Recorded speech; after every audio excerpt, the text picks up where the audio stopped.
नमः शिवाय। शिव पुराण श्री रुद्र संहिता पंचम युद्ध खंड 31वां अध्याय। शिव जी द्वारा देवताओं को आश्वासन। सनत कुमार जी बोले, हे महामुने, इस प्रकार देवताओं की करुण प्रार्थना और अनुनय विनय सुनकर त्रिलोकीनाथ भगवान शिव बोले, हे श्री हरि, हे ब्रह्मा जी और अन्य सभी देवताओं, मैं दैत्यराज शंखचूड़ के विषय में सब कुछ जानता हूँ। असुरराज शंखचूड़ भले ही देवताओं का शत्रु एवं प्रबल विरोधी हो गया हो, परंतु वह अभी भी धार्मिक है और सच्चे हृदय से धर्म का पालन करता है। परंतु फिर भी तुम लोग मेरे पास मेरी शरण में आए हो और शरणागत की रक्षा करना सभी का कर्तव्य है, इसीलिए मैं तुम्हारी रक्षा करने का वचन देता हूँ। तुम अपनी व्यर्थ की चिंताएं त्याग दो और प्रसन्न होकर अपने अपने स्थान पर लौट जाओ। मैं निश्चय ही शंखचूड़ का संहार करके उसके द्वारा किए गए कष्टों से तुम्हें मुक्ति दिलाकर तुम्हारा स्वर्ग का राज्य तुम्हें वापस दिलाऊंगा।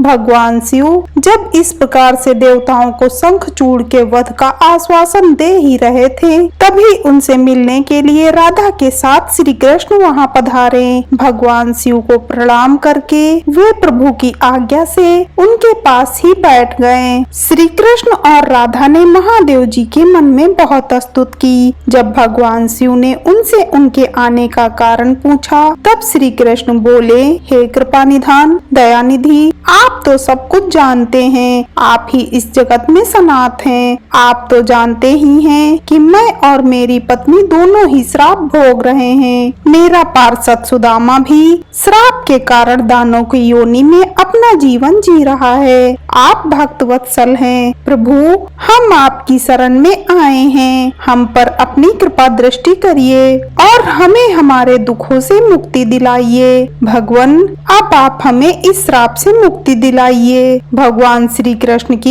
इस प्रार्थना को सुनकर देवाधिदेव महादेव जी बोले, हे कृष्णा, आपको डरने की कोई आवश्यकता नहीं है, निश्चय ही आपका कल्याण होगा। आप श्राप के अनुसार 12 कल्प तक इस श्राप को भोगने के पश्चात ही राधा सहित अपने निवास बैकुंठ लोक को प्राप्त होंगे।